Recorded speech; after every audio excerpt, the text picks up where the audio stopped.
Okay, so welcome everybody to the Labhairt Beag. I'm going to press play. You should now see the first thing on the screen. This will be on for 30 seconds, and then we're going to start off with Andrew's 10 images, and Andrew can talk to us. And I don't know if Andrew wants us to ask him questions as we go along, or whether he wants to wait to the end. Or I don't mind, just so how people if you feel. want to ask, just shout out and ask. The slides will run automatically. I don't touch the slides now; they'll just happen. So everybody should. I think there might be a wee timer comes up in between the 5 minute ones, maybe not, but when you see it, there we are. Andrew, you're on.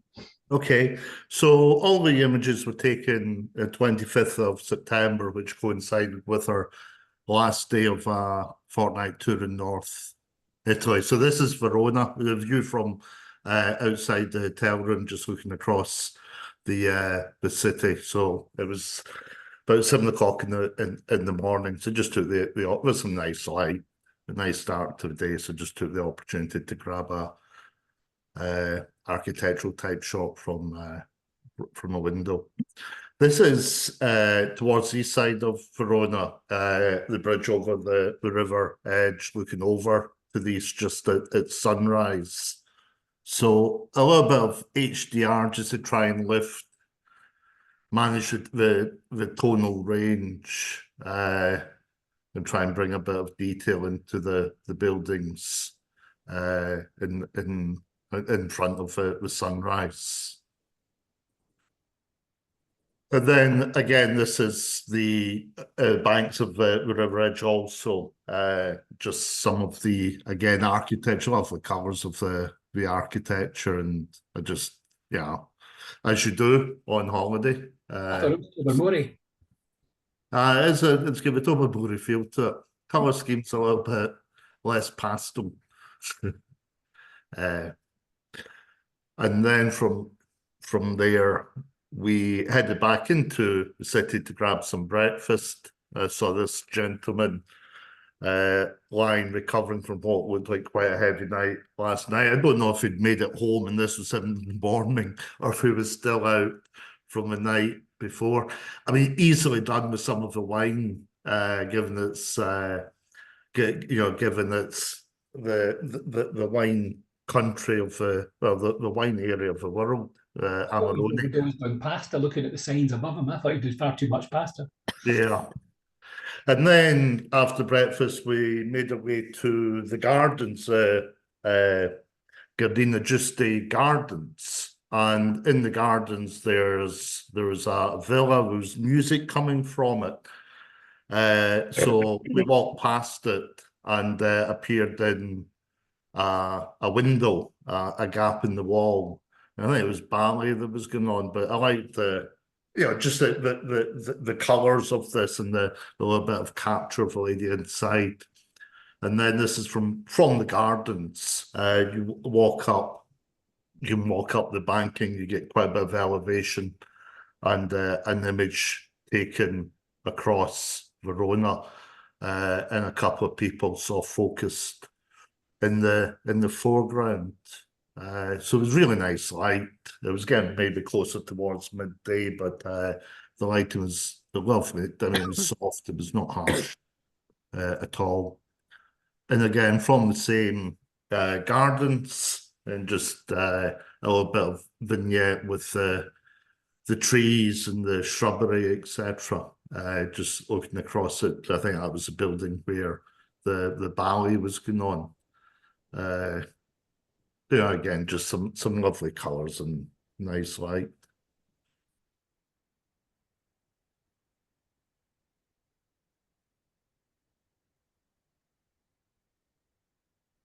So after the gardens, walked back into Verona. We had a little bit of time to get some street photography, and this server had just come out outside the side entrance from the restaurant. She was grabbing 5 minutes to herself and a smoke break. So again, just focus very much on her silhouette, get that sharp, and the rest of it, just depth of field just dropped off nicely.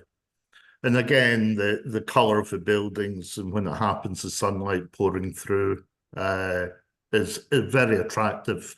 it just lends itself to colourful street photography with a little bit of abstraction. The gentleman on the bike just cycling through and just left in black. Just Dave will recognise the soul lighter colours, wouldn't you, Dave? That's it, very much so.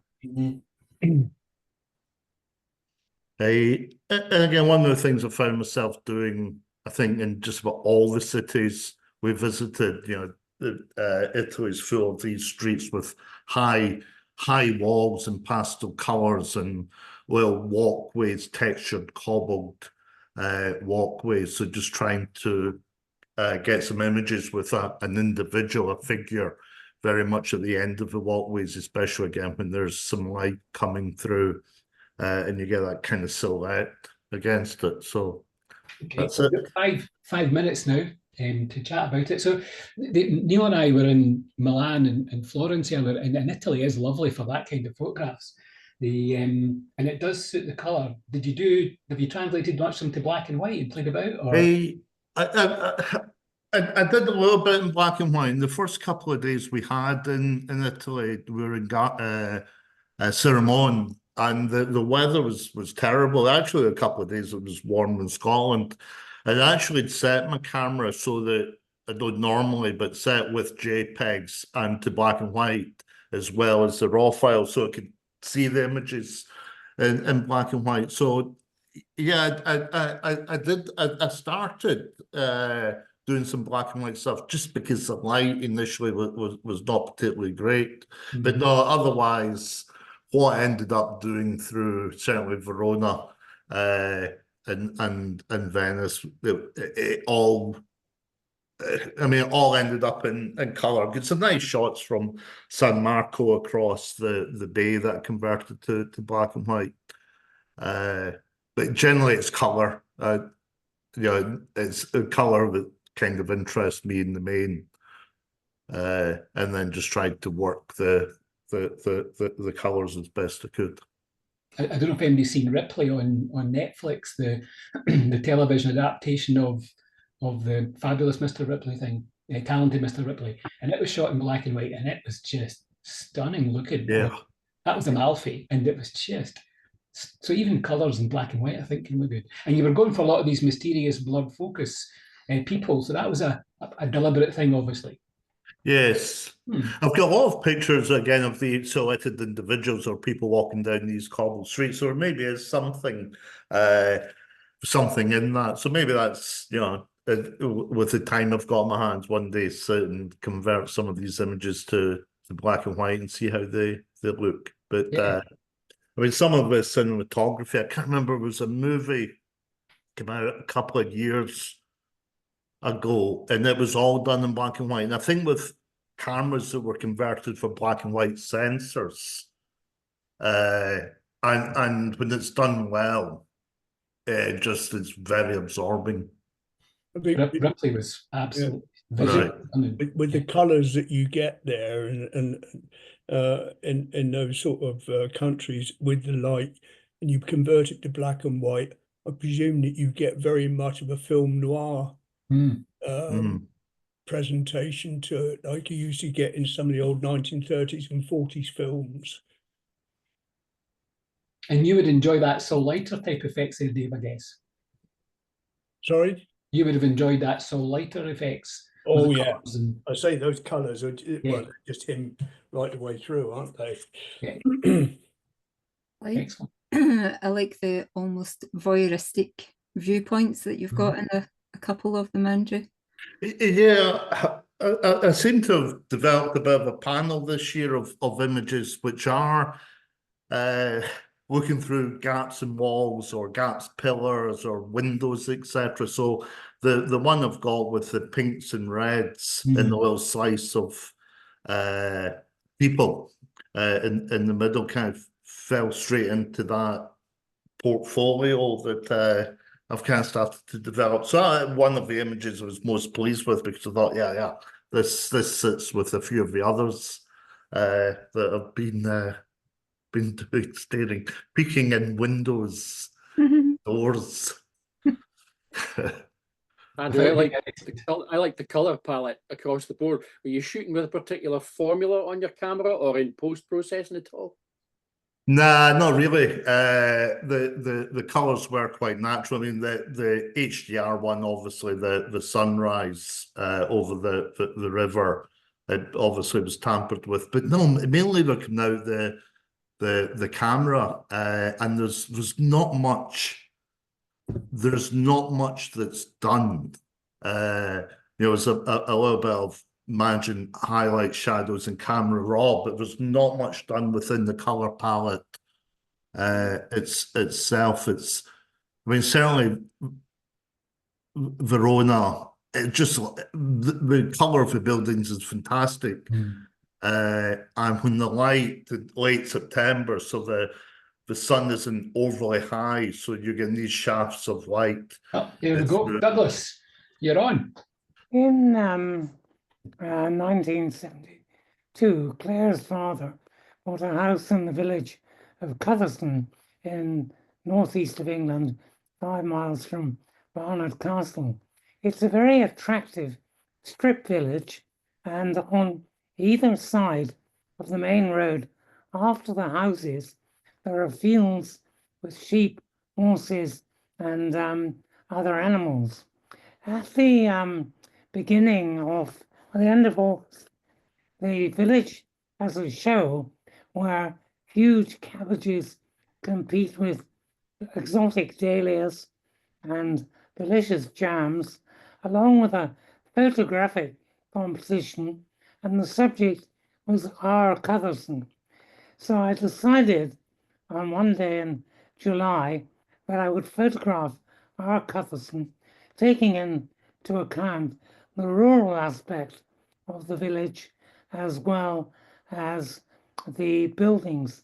This building is quite interesting on the basis that when Cotherstone Castle was demolished, some of the artifacts of Cotherstone Castle were cannibalized to decorate this particular house. And you went for the old-fashioned film noir look as well, I guess, the slightly sepia backgrounds. And then there is their extraordinary football pitch, which when they have the Cotherstone Fun Weekend is about the only time they ever play football in it. But as you can see from these pictures, that it is a remarkably mixed rural and residential place.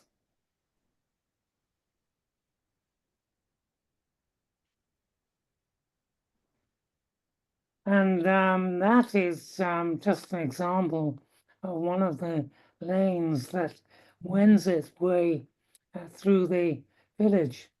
The villagers really do take great care of their village, and it is a very attractive place to go and live, which we do for a good part of every year. The stonework in those buildings is really nice, isn't it? Yeah. Now, one of the old Methodist chapel folded due to lack of a congregation, and the village took over the old Methodist chapel and have turned it into a shop and a cafe, which has been an enormous benefit to the village. So I took this picture, which was one of my entries, and that is another picture of the chapel converted into the cafe. The organ still apparently works, but we're still waiting for a Sandy McPherson type of person to come along and play it. I must say that my efforts were semi-successful in respect that I didn't get the Cotherstone plate, but I won second prize, and my prize was an envelope containing 50 pence. Last of the big spenders then, eh? So hopefully that series of photographs demonstrates what this very attractive village is all about.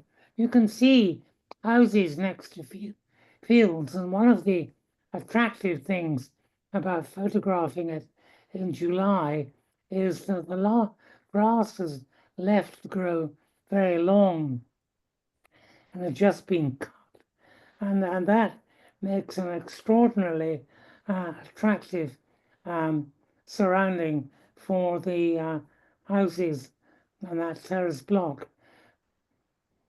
And then one of the features of the village is that not only do you have the houses, but you have the old field barns, some of which are now being converted into houses and others just used as storage.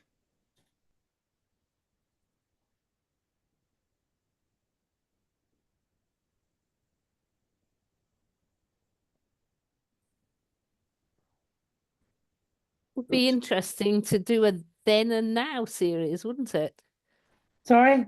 It would be interesting to do a then and now series. Yes, it would be. I mean, there are, one of the things they're doing in the village hall is they're trying to go back into the history of the village and some of the interesting people who lived there, including a chap who was on the ill-fated Everest exhibition in 1924, and also the famous architects Max Fry and Jane Drew. And I came across one of his paintings, which I'd never seen, which was hidden on the stage of the village hall, and is really rather a good mural of the railway viaduct to the east of the village when that was still operating as a railway. When you go back there now, Douglas, is that village now suffering from what other rural communities are? You know, where the young people moving out and people buying that properties up for second home. No. It doesn't really work like that. It's a very successful local community and has a very active and prosperous local school. There aren't very many second homes. And the other thing about the area is both in the edge of the village itself and in Barnard Castle, you can buy affordable homes. You can get a family home for 180 to 240,000 pounds. So all this stuff about second homes in relation to that part of England is just a lot of baloney. Glad there's somewhere that's actually sort of going against the trend then. Well, it just seems to work.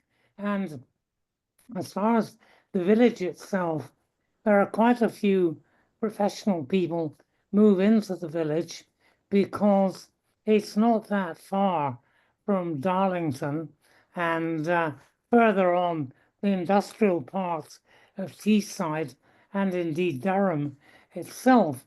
So the result is you find that there are quite a lot of professional people buy houses and commute.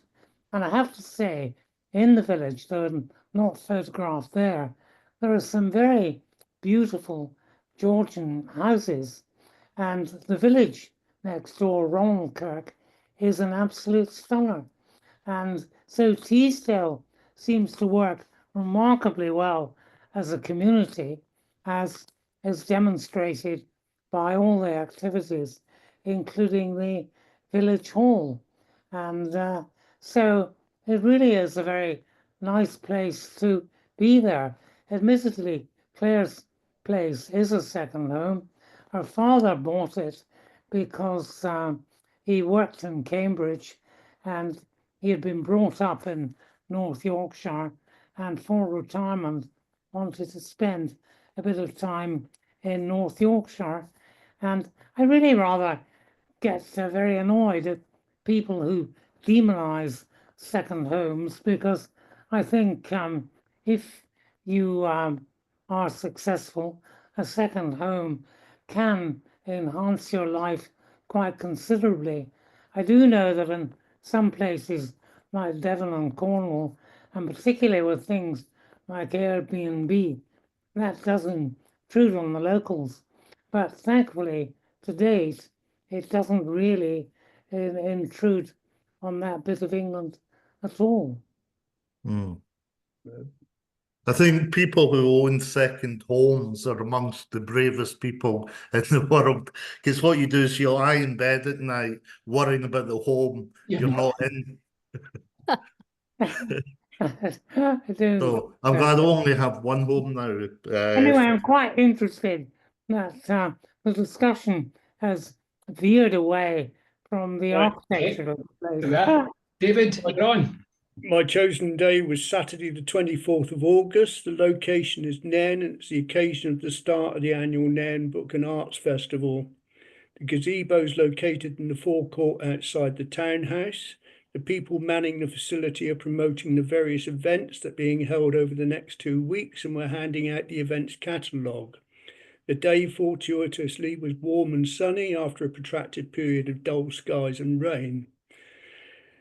A clever piece of art. On a white rendered wall, someone has made this image out of crushed dried moss. A water-based glue was applied to the wall to make this shape. As it dries, it becomes transparent. Whilst wet, the dried moss was applied. As it weathers, the moss slowly rots away, leaving no trace, and the underlying glue also breaks down. Ecologically friendly, the hands and trees are supporting the world, and the map is cleverly designed to make the continental outlines into a face. This is a hanging wall arts installation at the Community and Arts Centre. It depicts the ground zero of the first atomic bomb dropped at Hiroshima on the 6th of August 1945, and how new life arose from the ashes, where 140,000 people died. Today, the radiation on site and over the city is commensurate with the background radiation worldwide. In front of the townhouse, a street artist drew the outline of this octopus. The art installation was then handed over to children who were given a coloured picture of a finished product. They were supplied with cans of aerosol watercolours and left to colour it in. It can still be seen today, but the elements and the passing feet are slowly erasing the image. I've caught up. Yeah. The kids would love that stuff, wouldn't they? On a green space outside the old Royal Bank building, as a group of children put on a display every hour to enact the story of a woodland spirit fighting over the destruction of their habitat. I'm becoming ever more impressed with the way that children and young persons are becoming increasingly aware of the environment around them. More and more are taking on the mantle of responsibility to repair the legacy that we, their previous generations, have handed down to them. A children's green play tent. Although the toys were made of plastic, they were invited to come in and build their own forest and populate it with animals and plants. The supervisors wore colourful flower-printed clothes and wore pots of paper flowers and other pots of vegetables. It also gave the supervisors a chance to talk to the parents of the children about the message that they're trying to get across.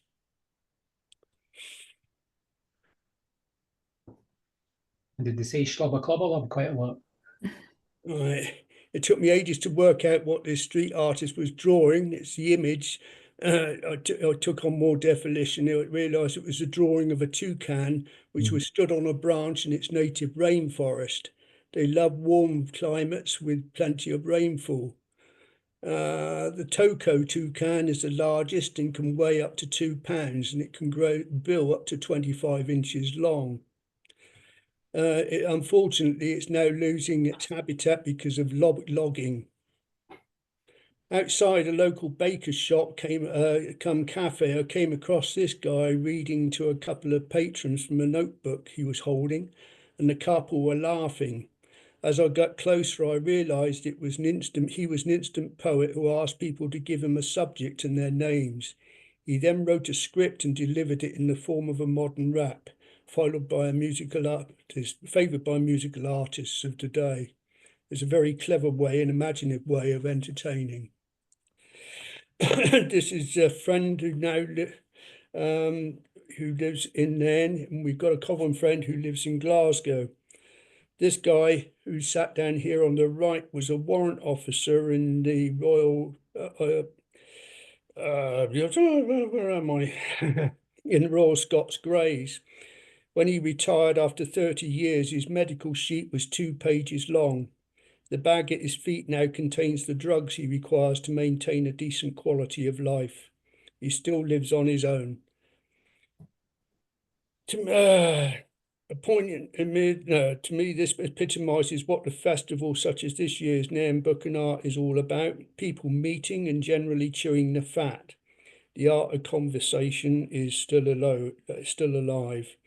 This can be occasionally a germ of an idea is born and a problem is solved. This can either be as an individual or by others who come on board to make a collaborative solution.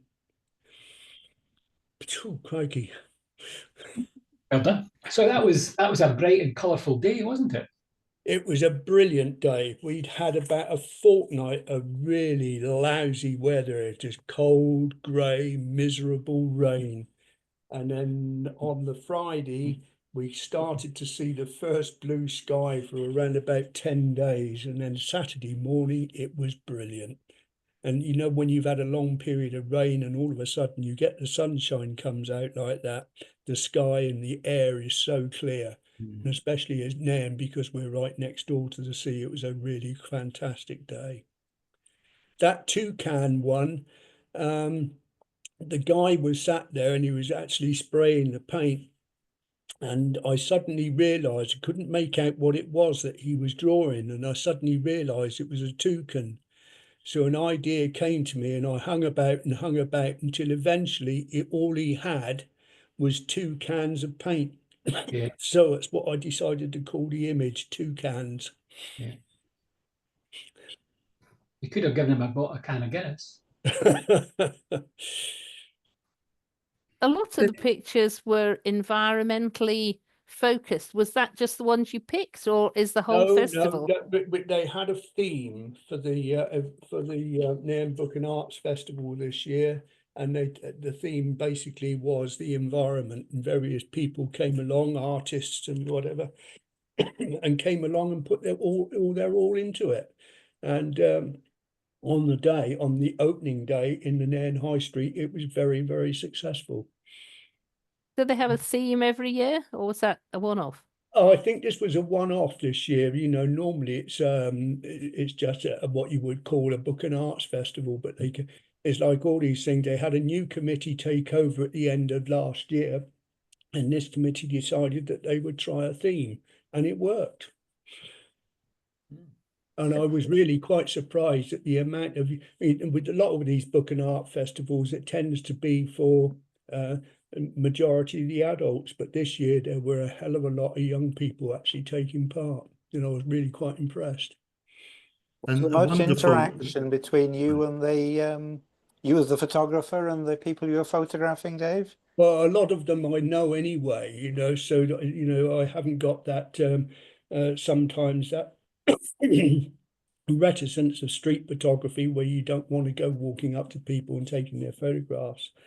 So, and Nairn is a very close-knit community anyway. So as I say, I was lucky that there was a fair few people there that I knew. And there was some wonderful colours, bit of documentary work, very, very much contrasting with Douglas. Is this something, do you photograph this every year? No, this was just happened to this idea of Steve's came up, and then I'm wondering what the hell can I do, and all of a sudden it just came to the Book and Arts Festival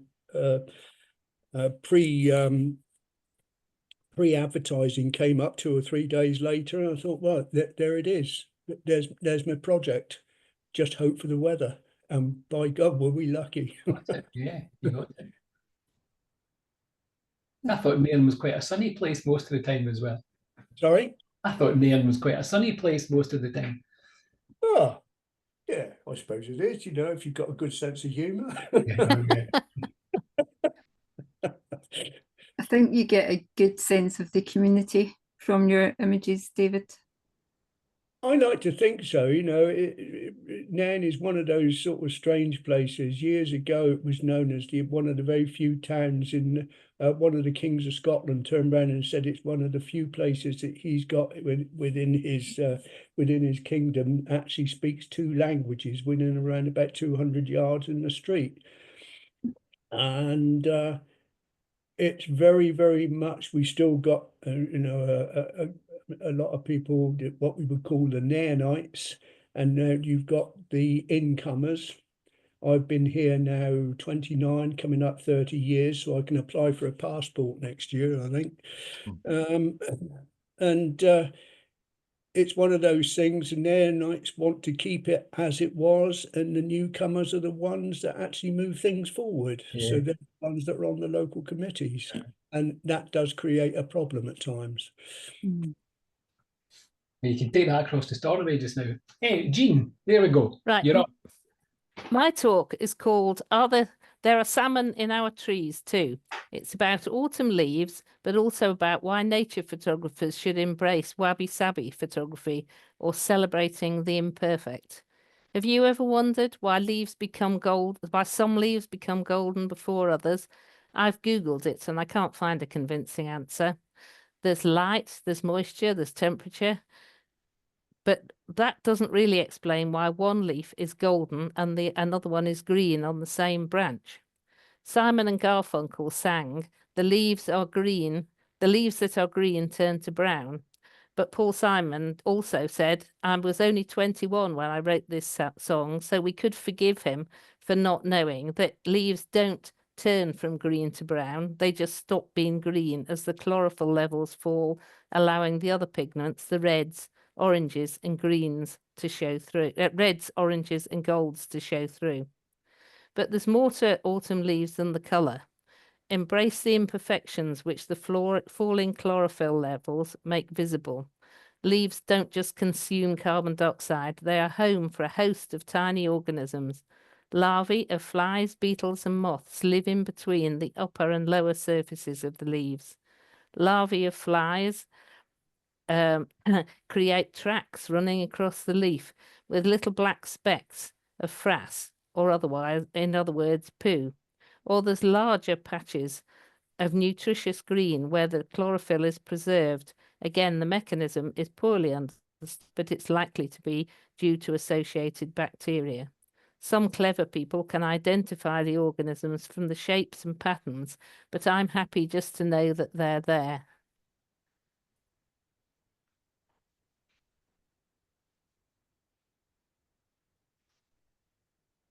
Come on. Fungi also live on leaves and create beautiful patterns.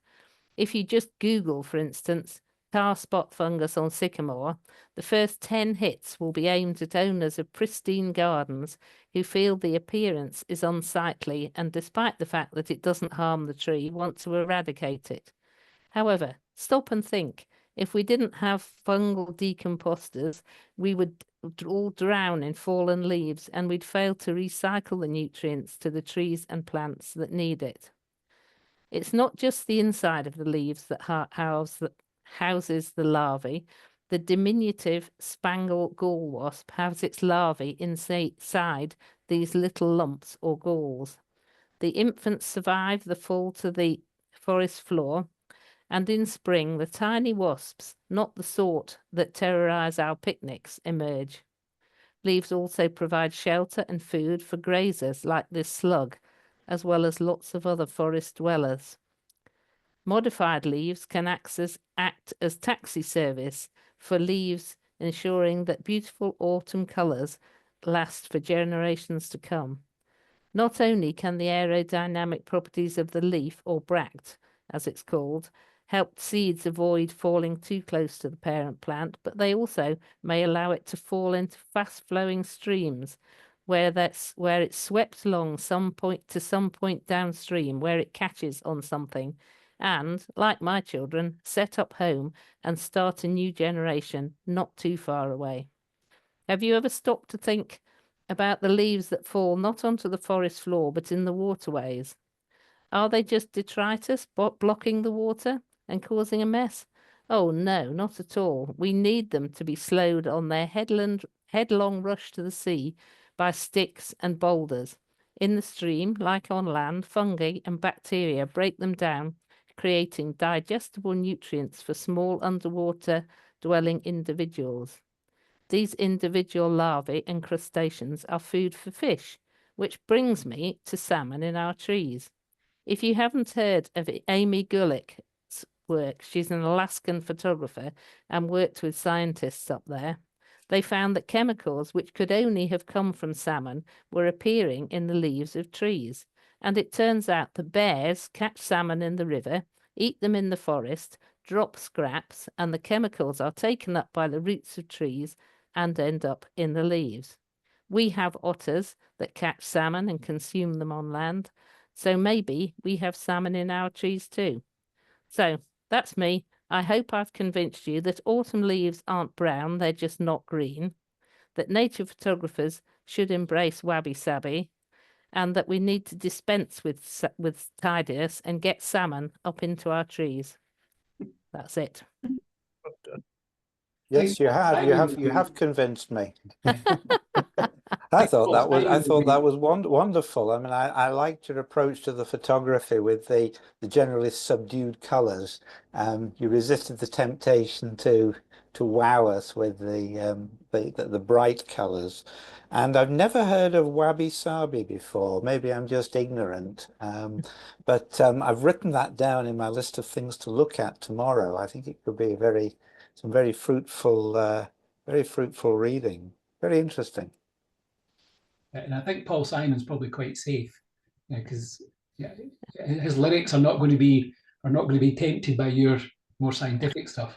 I was tempted to sing them, but I thought no, I wouldn't. I'd spare you that. Billy Bragg stole those exact same lyrics, fun enough, as well. Oh, and a girl called Kirsty something when I was Kirsty trying to. Yeah, well, it was Billy Bragg wrote the song and Kirsty MacColl sang a version of it. So is wabi-sabi a well-known concept then? Am I? Yeah, it's a Japanese concept, Okay. and it's been taken up by quite a lot of photographers who just go and look at things that are past their best. So a common sort of subject is dying flowers, like droopy tulips and things like that. Okay. And Jean, did you play some of the leaves to create the photograph to No, these are all just finds out in the woods. Right. Yeah, because there was one with the leaves floating, which was fantastic. Oh no, I borrowed.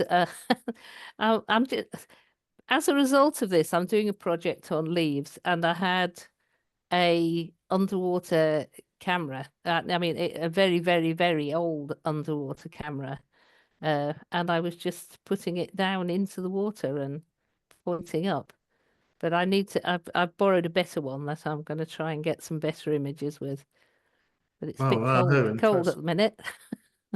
Fantastic. Yeah. It strikes me just because I have a nature-themed images to talk about later, Jean, but yours is very much more a white-collar approach to my blue-collar one, where you're much more introspective about details. Well, that's just the sort of photography I like. I mean, what I get out of photography more than anything else is going out and looking at things that I wouldn't really have noticed otherwise and taking pictures of them. And then when I get home, sometimes even seeing things that I didn't even notice when I took the picture and coming home and researching them. Mm. But that's just me. You get different things out of. Yeah. I like the detail and the underlying story about how seemingly throwaway small things are in fact, in the scheme of things, quite important to life. Nature looks after itself quite well, doesn't it? We try and mess it up. Following on from Dave's theme, we try and mess it up, but actually, nature finds a way. Except that it, well, I think everybody should read Silent Earth. That's Dave Goulson. Have you? Who's somebody said yes? I heard that, yeah. Yeah, I mean, it makes you cry, but go and read it because it's really frightening that we're losing and losing insects that we don't even know are here. I find it quite therapeutic sometimes when I'm actually in the woods myself, and you stand there and you realise what's going on underneath your feet with the mycelium spore from all the, and it's a telephone exchange, all these plants talking to each other. Yeah, all the roots, yeah. Yeah. I love the circle that you took us in, Jean. You know, it's salmon in their leaves. That's, I mean, she's a photographer in Alaska, and she teamed up with the national park to produce this book, which is now a recommended reading for all rangers in all American national parks. So she did a fantastic job. Mm. It's another name we can go and look up tomorrow, Nigel. Nigel, speaking of which, you're on. 12th of September this year, I was in Switzerland. These are 5 hours from that day. When I'm traveling overseas, I'm accumulating memories of the places I'm visiting. Now, I find that some of the memories come from what I'm going to call the macro things, the way the people behave, the landscape, the language, the food, and so on. But other memories come from the smaller things, what I'm going to call the micro things, small details which might go unnoticed by visitors. For example, details of garden landscaping, the way a handrail's constructed, the colour of curbstones, types of fences. And it's these micro details that I'm focusing on in these images. I was looking for things which said, this is Switzerland, sometimes subtly, sometimes not so subtly, but never too overtly. So I was there with my wife, and she was quite happy to sit in the accommodation for a few hours every day, and I went off on my own with the camera, looking for details specific to the country, things that you would never find in the UK. And I delighted in what I found. There were details that many might view as of little or no interest, but I felt they created another world, a macro world, a micro world within but separate from the macro world through which most people experience a place. There are no people in my pictures. I think to include people then makes the pictures about the people and lifts us out of this micro world. And the pictures are very much of the mundane, the everyday, not the special, the magnificent, or the monumental. They're not pictures to make the viewer go, wow. Instead, they're pictures that might make the viewer go questioningly, why did he take that? But it's the banal, the everyday, and it's in that I think you find the essence of a place. And after all, it's the banal and the everyday which make up 99% of what we encounter as we move around the world.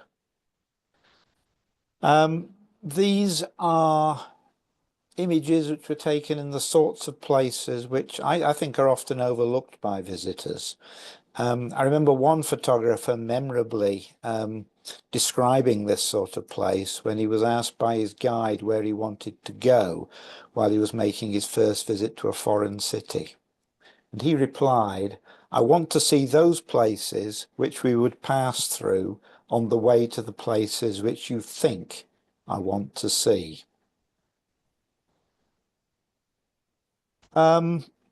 When I went out looking for these places, these memories, I found that I actually had some idea of the sort of things that I wanted to photograph. I felt I knew what I was already looking for.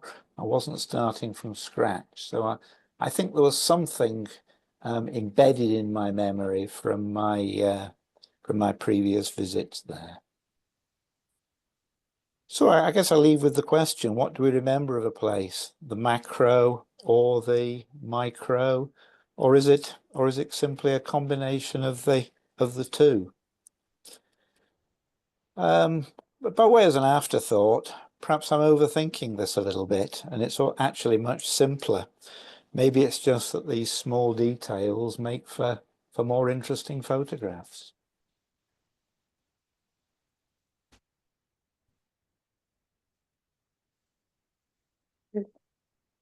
It strikes me that these photographs are really for yourself and yourself alone, because most of them don't communicate Switzerland to certainly me, and I suspect most of the other people. There's nothing necessarily wrong with that, but on the other hand, if photography is about communication, then it seems to me that these photographs, you're just communicating with yourself, but you're not giving it to a wider audience. Well, that's a very interesting point, Douglas. I mean, is photography about communicating? I think you can argue that it can be, but I think it can also be about exploring your own interaction with the world. Whether then that results in work which you might want to show to others is up for discussion. But I agree with the first point you make. Yes, my primary reason for photographing is myself. I'm exploring my interaction with the world. And if other people find it interesting, I think that's a bonus. But I don't set out to photograph for other people. Because you said you were trying to capture the essence of Switzerland, and Douglas is right. It didn't look very Swiss, but it's what you saw of Switzerland, wasn't it? Oh, for me, Switzerland is oozing out of every image. Yeah. But I'm very interested in how other people perceive it, because if they don't see that, that's an interesting point to make.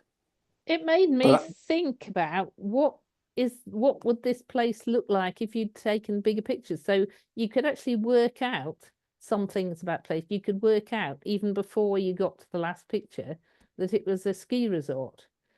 You could work out that they had been doing work on the runs and draining some of the areas. So I was thinking about, well, I wonder, I'm sure it's a ski resort, and I'm sure it's got big mountains and runs and things like that. So it made me think.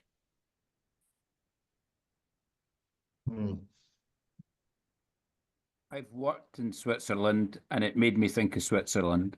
Oh, there you go. So it's not the tourist version of Switzerland, it's the worky version of Switzerland.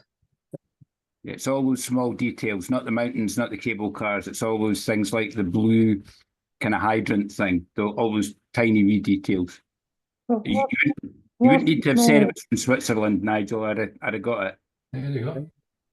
But what small details identify Switzerland? There was a picture of a blue pole sticking out from the ground, and somewhat nondescript building behind it. Now, why should I identify that as Switzerland as opposed to anywhere else? There was the traffic sign, and again, there was nothing particularly about the traffic sign which identified Switzerland. Yet, your project is really about Switzerland and the Swiss. You know it's Switzerland because you've been there and you've taken it, but I don't know it's Switzerland.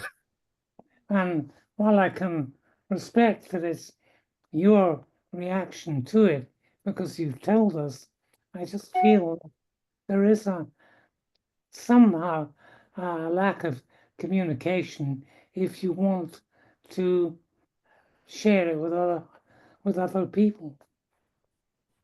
Is Switzerland really just a land of mysterious bankers and hidden things, though? Is that what you're trying to say? That Switzerland doesn't want people to know it's Switzerland? They want it all hidden away.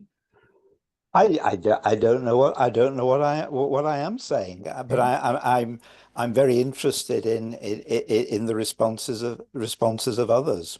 And Nigel, I think to me, agnostic, it's irrelevant what country it was. I think it's a fantastic set of environmental shots. I think the geometry, the repetition of lines, the picture we spoke about with the blue hydrant or whatever it was just repetition of curved lines. Most of the other images are very strong, straight diagonals or verticals. I think I didn't care where it was. It was more the way as you say, the macro, the micro view had been captured. I love the repetition of lines, and you get obviously a very strong eye for that. Oh, here we go.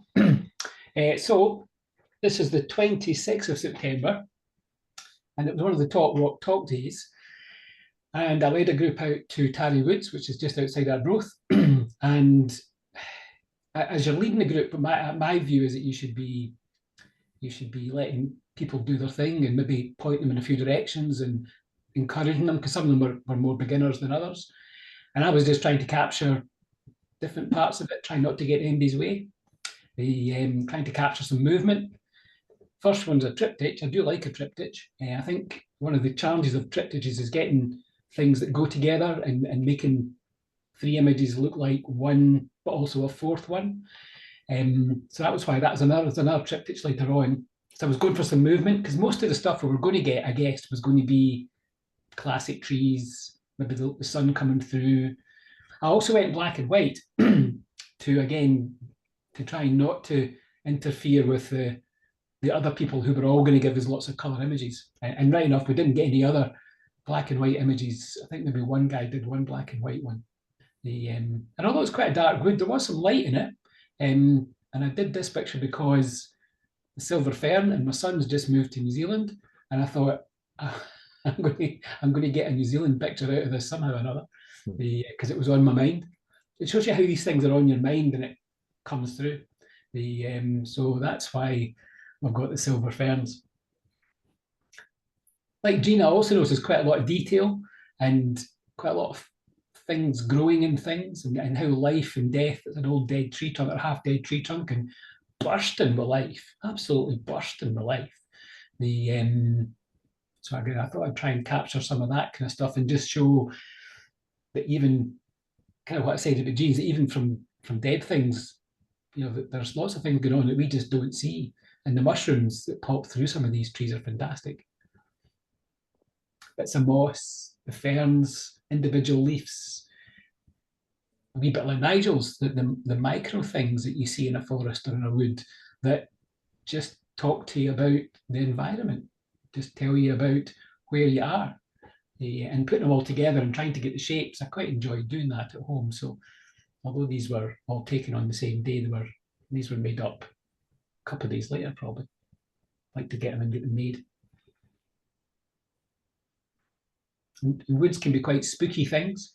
So I did some selective in-camera movement stuff to try and get some of that unease across. That's quite an uneasy image, that I don't really like it that much, but you know, when you go down to the woods today and Little Red Riding Hood and all these things, woods are not always benevolent places. They can be quite quite grungy places as well. But also quite essential. That's an old bit of tree bark, and yet it looks like two lovers or a couple of torsos or something like that. It's again, nature does give some funny old shapes and interesting shapes and interesting details. And so I was taking as many close-up type shots and shallow focus type shots as I could, trying to just explore different ways of looking at the trees. And it's much like the one with the ICM. I was trying to isolate bark and have the background there, and you can see you're in the woods, but the main focus is the bigger one at the front, a darker one at the side, just again to hint at some menace and some shadows in there. I was the only pessimist in the group. Everybody else's photographs were lovely orange leaves and red leaves, and mine were quite gloomy. And there was signs of human intervention. So old tractors and trucks just lying about the place, and just rusting away, just sitting there. Somebody's maybe tried to do it up or take bits off it, but it just sits there and nature takes it over. Spent a bit of time crawling around it, actually. Quite a lot of nice textures and details in there.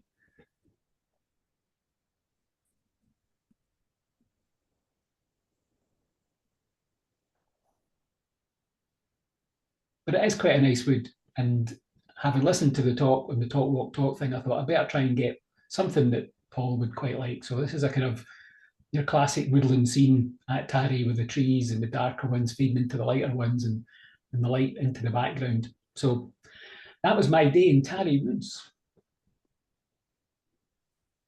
Didn't go far. Only took one camera and worked exclusively without colour. You do love a triptych, Stephen. I do.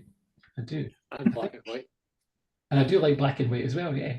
So it was a new camera, so I was trying to get my hand around the camera. It's a black and white camera. Another new camera?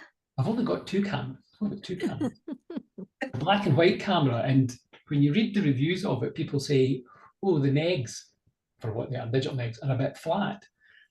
And you read that and you think, yeah, they are a bit flat. But then when you actually think about it, of course they're flat. They're 47 megapixels of grey.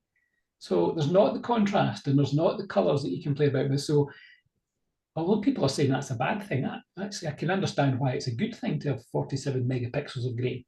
And then it's up to you to work on the tones and to see the tones and to see the shapes and the shadows and work on it. So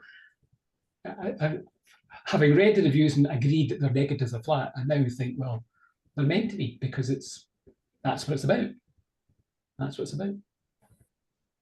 I think it's some great images, the abstraction of using black and white, but then the very shallow depth of field, or that image where you had a little bit of the camera movement.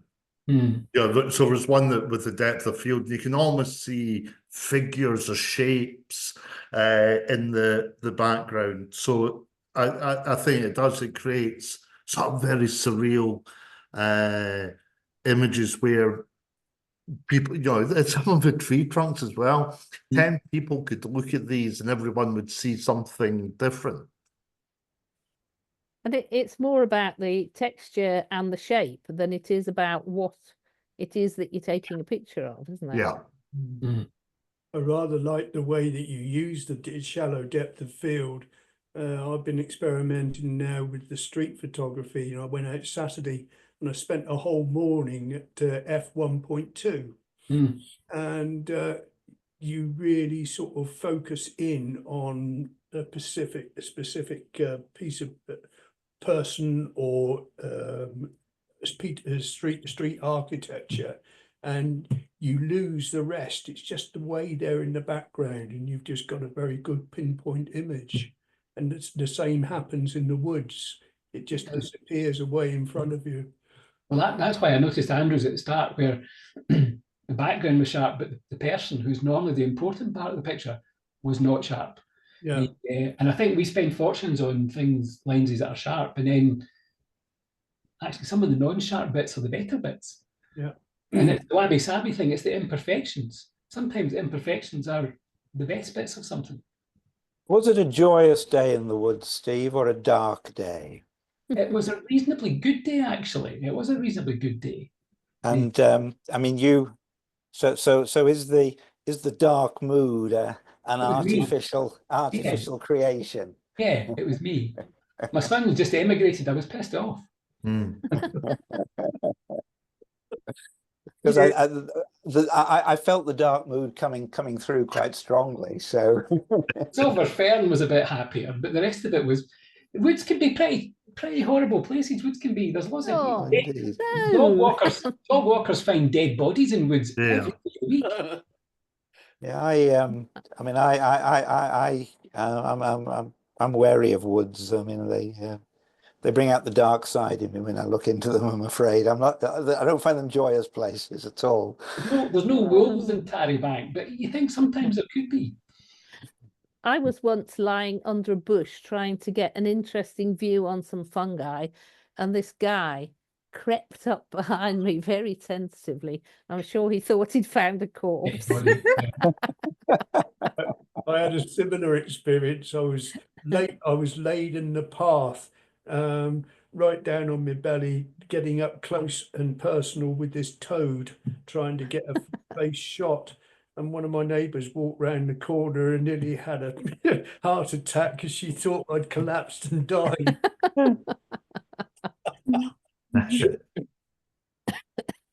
If you go down to the woods today, you're sure of a big surprise. And seemingly bears shit in woods as well. No bears in Arbroath either. So that was my dark and dismal day in Tarrywood. I wasn't feeling it. How was your weather? The weather was okay, actually. But there we go, there's a much brighter bunch of photographs. Tracy.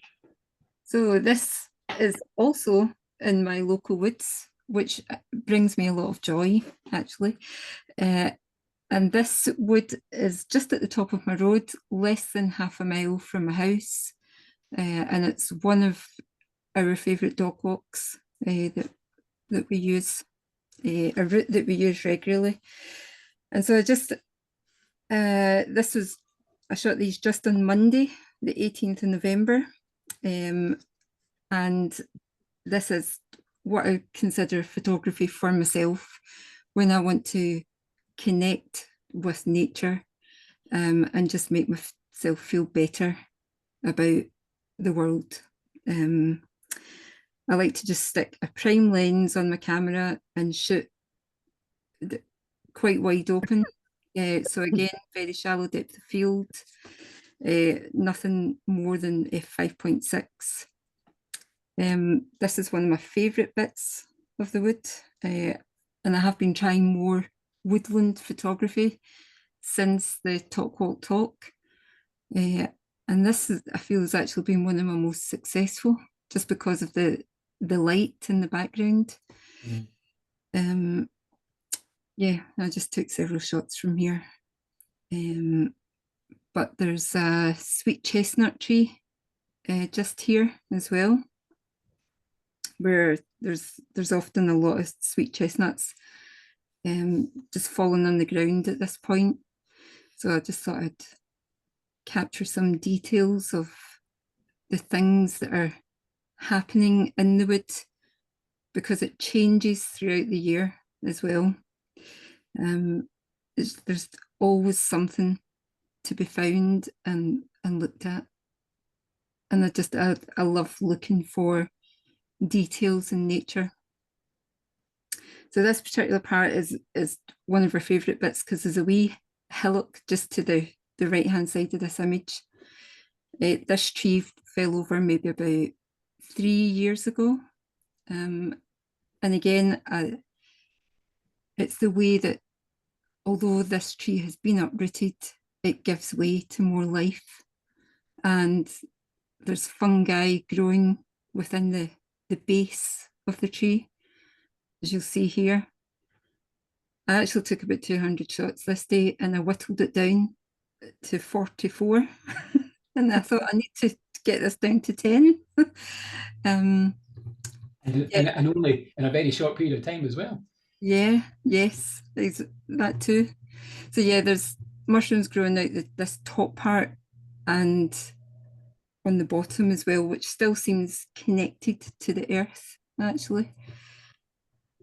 And this is further along a wee bit. There's this tree stump, which there's no telling when, but certain times of the year it's absolutely covered in these tiny fungi. I think that's fairy, I can't remember the second name of them, but there's just hundreds of them that cover this trunk. And then this is actually the rest of the trunk that's flat on the ground next to that. And just the way the lichen is growing. And it's just tinged with a bit of frost as well. I just love the way frost just makes everything sparkle a wee bit, and again, makes it look different.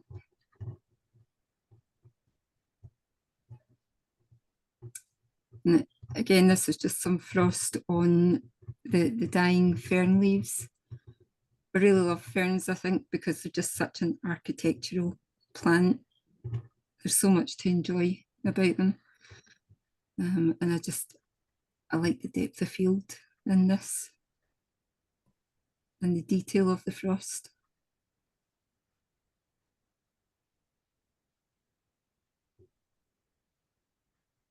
And just the wee highlights of leaves in the background as well.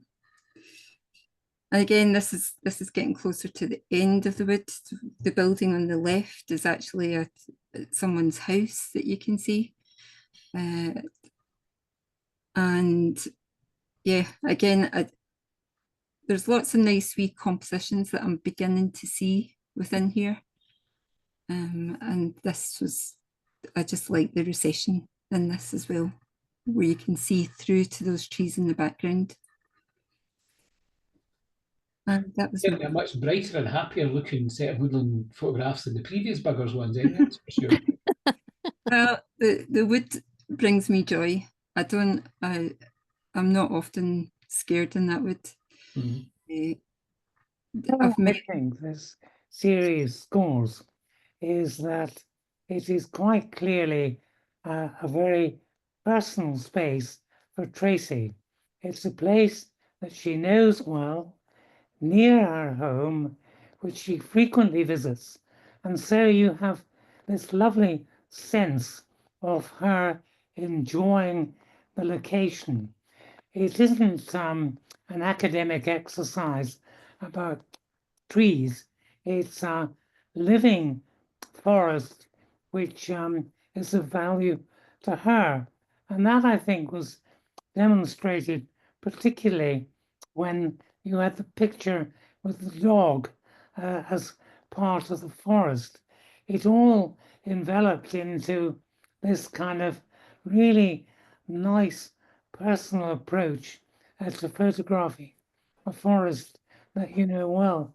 So I think you scored extremely well with this series, and there is sufficient variation in it so that it never got boring, and also you allowed a degree of space in most of the pictures rather than just concentrating on anonymous academic details.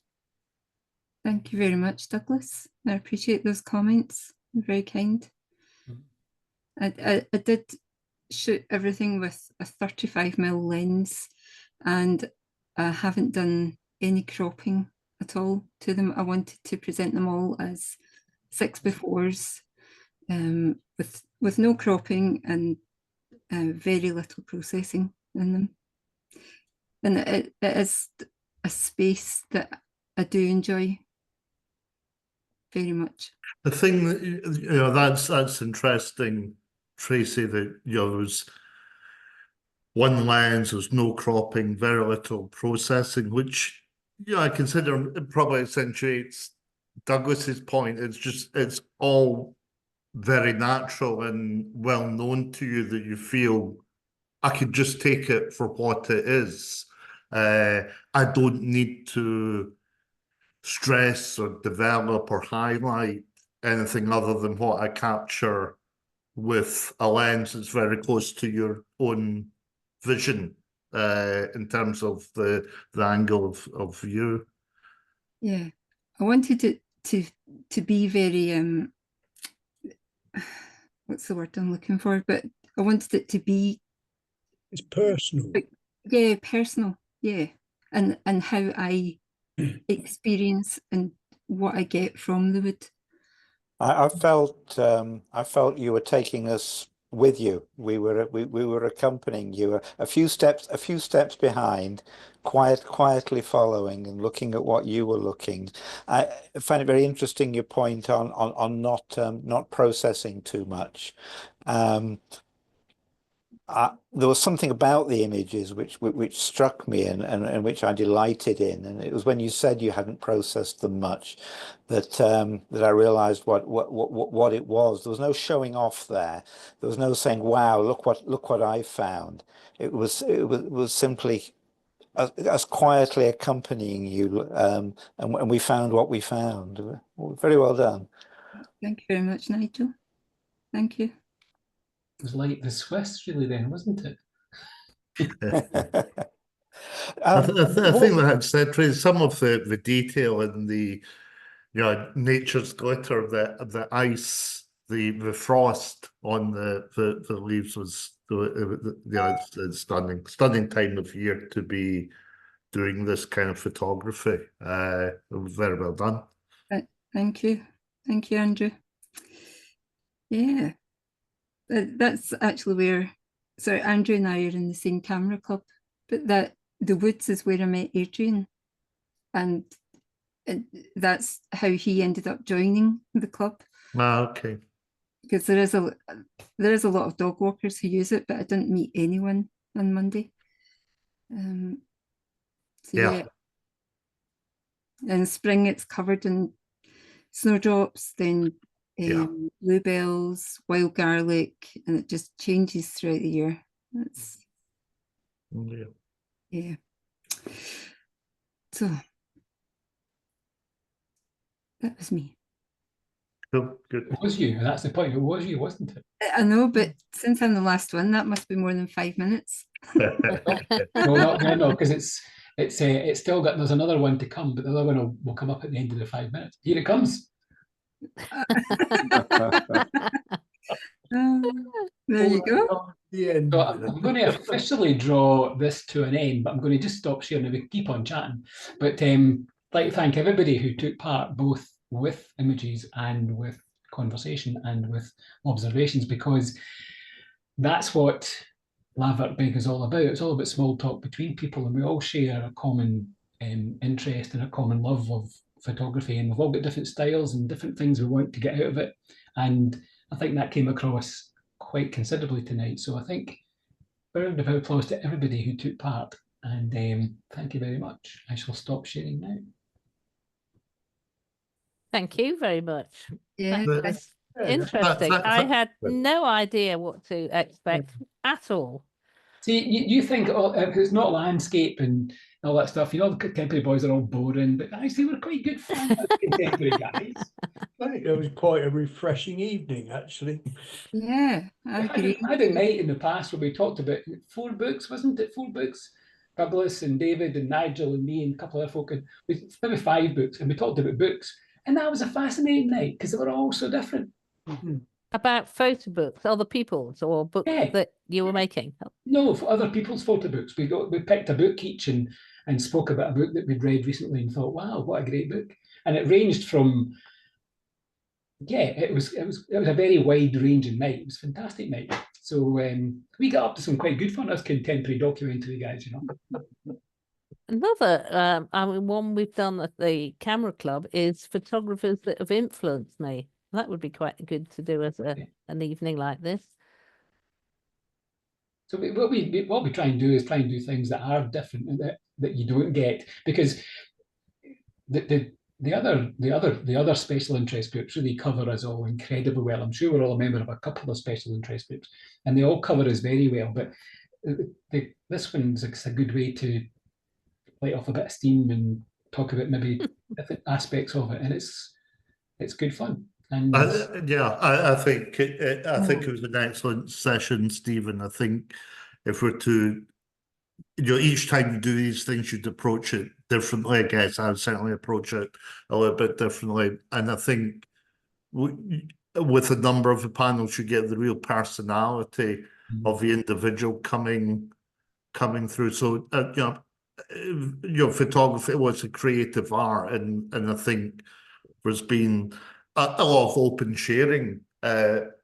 Yourself contrasted with Tracy, you feeling a little bit dark, your son going off to the furthest he could get away of New Zealand, and black and white contrasted with Tracy's very personal approach, and in colour. And I think everyone, the narrative that everyone's given across the photographs has been wonderful, almost like poetry. That's a nice way to put it, Andrew. That's a nice way to put it. And my darkness of mood was transient, and he's now quite settled and he's getting on quite well, and I'm happy for him. But at the time, it was a bit raw. So yeah, it was a bit raw. You'll be able to visit. Jane, you worked down that way in Dunedin. Oh yes, but it was more than 35 years ago. It's changed a lot. The roads weren't made then. It was gravel roads. You'll be visiting, won't you, Steve? I'm also getting excited because Neil and I are both going across to New Zealand in January. We're going separately, but we are both going to New Zealand in January. I'm going for 6 weeks. You're going for 4, aren't you, Neil? Yeah, you're doing the South Island, I'm doing the North. Yeah. Yeah. So will you be travelling around, or will you just be staying with him? Mainly staying because I've got some painting and decorating to do. But we will be when he's at work, because he's a university lecturer, so the university goes back on the 1st of February. So when he's at work for the week, Audrey and I will disappear for a few days at a time and go to different places. That we've done New Zealand before. My daughter was there for about 18 months, and we did a month. And what we realised when we drove around was how much more places there is to see, because it's quite a big country with very little people. So yeah, we'll be doing a bit of travelling around. Good. Cool. Neil's doing the North Island rather than the South. For the same reason. The last time we did, we went round both islands in a month and just came back with the feeling we should concentrate a bit more on one place. So we're going to the North Island for a month this time. Yeah, so it'll be a different experience. And it's their summertime this time. We were there in their winter the last time. So a totally different experience, I hope. Camera ready. Yeah. And you'll be hoping to stay at a hospital when you go this time. Exactly. Yeah, I got pneumonia the last time too, so I'm hoping to avoid that one. Yeah. I was out today with my camera. I was down at the beach, and a much happier bunch of photographs today, much more high key and sunshine and lovely skies and things like that. So it was a lovely day down the beach, and it was hardly ended there. It was. Well, I should have been down the beach. I headed up to Torridon. I left at 6:30 this morning. Wow. I got past Invergary. The car took a bit of a skid. Yeah. It's fine, but I didn't think it was fine at the time. I then got stuck in with the police behind a truck that had broken down. And when I was driving, I could feel the steering wheel shudder, and I thought, this isn't right. And the weather was terrible, and I thought, I'm going to come back down the road. But then when I was driving back down the road, the car seemed, the steering, which it was vibrating after I swerved off and hit the verge, then just seemed fine. So the positive thing is the car doesn't seem to be damaged. I did hit the barrier, and for some reason, I'm sure I hit the barrier, but for some reason, the side of the car looks perfect. I mean, it's all a bit dirty. I might see some damage tomorrow. But yeah, a failure trip to Torridon. Did you not warning. check the forecast before you left? I booked it. The forecast get worse as the week got on. I checked. Torridon was no. The hotel said it's just be careful. It's passable. Yeah. But as soon as I got past Invergary, the road conditions were dire, and I thought I wasn't too sure. It was dumb. Yeah, I shouldn't have gone. It was a stupid thing to do. So 100, I mean, it was 90 miles to go, and I thought, I'm going to go back home. I'm not happy with the car, but it seems fine. It certainly wasn't fine, but so whether something will get stuck in the suspension, I don't know. Anyway, I wish I could just get down the beach. Yep. My car's been in the garage for the last 5 days. We've had loads of snow, and I, like a lot of you, went into the woods this morning and just took some photographs with the snow in the woods. Yeah. Perfect. Did you enjoy it, David? Sorry? Did you enjoy it? Oh, beautiful. There on my own. I met one dog walker in about an hour and a half. Yeah. Have you got a lot of snow up there? Yeah, we had a well, I woke up at 3 o'clock this morning into a blizzard. It was absolutely belting it down through, you know, up on my back windows here. The snow was actually sort of, you know, when you get that frosty water hitting the window, and it was really coming in there at quite a rate. Woke up this morning and it's only around about 2 inches of snow. I thought, well, you know, where's all that gone? It was down in the woods and snowbanks. Great if you don't have to go to work, isn't it? It's great being retired, isn't it? Yeah. Caitlin's on the night shift in there tonight, so she's hoping it's a quiet night as well. Yeah, yes. So don't be having a heart attack tonight because you can't be bothered coming out. No, the roads are okay now. Yeah. Audrey's away up today. She went up this afternoon. She went away up to Inverness. So she said the roads were black and clear. It was cold and it was a bit miserable in places, but the roads are okay. Yeah, it's mostly, we had a southwesterly wind come up, so a lot of the stuff, especially if you were coming across the Darver, it's mounting up a bit on the verges. So Braemar bit was closed today. That bit was closed. Where? Braemar going across the way. Oh yeah, well. I think there's going to be more on Saturday, isn't there? Yeah. Oh, up here, yeah, we're looking at coming into the eye of the storm. This what's his name? Bert. Oh, Bert. Bert is what we call, or what I call, Andrew, because his middle name is Albert. Albert, yeah. So he gets called Bert at club. I'm going into Inverness town centre, well wrapped up on Saturday morning, because I think Bert's going to hit us something rotten. Well, that was grand. Good to see Douglas particularly, and hopefully your treatment will continue to go well. Thank you. Good luck to you, mate.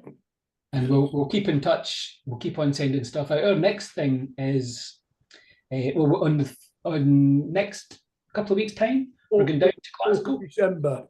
Yeah, 4th of December. We're going to street level photography in Glasgow to see Jill Furmanovsky's newest exhibition, and catch some coffees and say Merry Christmas and things like that to the ones that are going.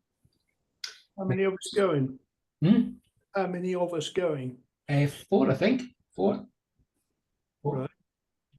Is that a yes? Yeah, I'm hoping I can make it. Yeah, me too, Stephen. I just it slipped my mind. That's okay. I'll be putting out notices to remind folk again. Don't worry. I need a reminder. Yeah, that's okay. And then we've got into January. We've got Simon Hill coming to speak about his Coalface project book, which will be. I mean, we know Simon is the president of the RPS, and he's very good at talking. But I think we saw a nice human side of him when he came up to PhotoFest earlier this year. He was really engaging and really human. and he is in fact a very thoughtful and clever photographer. So we'll get a different view of him again, rather than just as the mouthpiece of the RPS. We'll get a very different view of him again at the talk in January. That'll be a really good night, I think. A really good night. So that's us, really. That'll be us. That's taking us through till early part of the year. So we'll carry on from there. So we'll be in touch, and I'll be sending things out, and this will be available on the Contemporary website within a couple of days. I'll send it off to Sean, who looks after the website there, and you can watch again if you want and have a good laugh at things and slow things down. And Tracy's picture, the one that she liked the best, that tree on the right hand side has some beautiful vines up it. Some lovely veiny things up it. There's a lot. It was a lovely tree, that one. That was a lovely tree. So you may want to watch things again and have a wee look. And good to see everybody talking and chatting away. And as Andrew said, it is nice to talk about these things and just talk about some of the emotions behind the photograph, rather than just the photographs, just the bald photos. Nice. Right, Thank mate. you.